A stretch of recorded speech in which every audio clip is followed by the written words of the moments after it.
প্রাকৃতিক সৌন্দর্য আমরা যতই টিভির পর্দায় বা আমার ভিডিওতে বা যে কোনো জায়গায় দেখি না কেন, খালি চোখে দেখার সঙ্গে তার কোনো তুলনা হবে না। খালি চোখে যেটা আমি ধরে নেব সেটাই সবচেয়ে সুন্দর।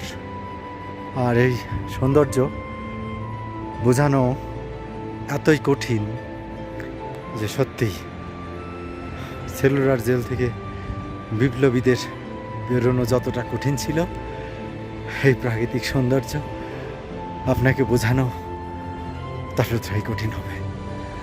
এত সুন্দর।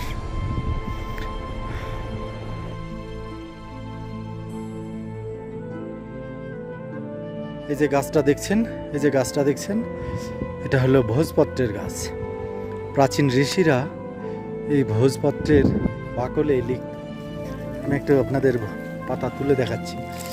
এই যে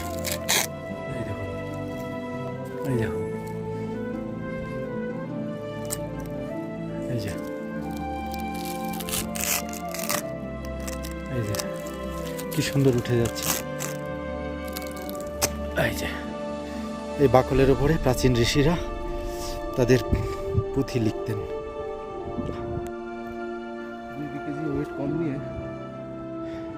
এই জায়গাটা সত্যি বিশাল ভয়ঙ্কর, এতটাই ভয়ঙ্কর বলে বোঝানো মুশকিল। দেখুন কতটা খাড়া। একবার যদি পা কোনো মতে পিছলে যায় একদম শেষ। ওই দেখুন দেবাশিস যাচ্ছে। ভয়ঙ্কর tour. Gangotri national forest department থেকে আমরা পারমিশন নিয়ে ট্রেকিং শুরু করেছি। আজ আমাদের লক্ষ্য হলো ভোজখড়ক পর্যন্ত। ভোজখড়ক গঙ্গোত্রী থেকে এর দূরত্ব 8 কিলোমিটার, আবার অনেকে বলছে 10 কিলোমিটার। যাই হোক, আমাদের সেভাবে মানসিক প্রস্তুতি নিয়ে এগিয়ে যেতে হচ্ছে। খুব দুর্গম রাস্তা এবং খুব কঠিন পথ।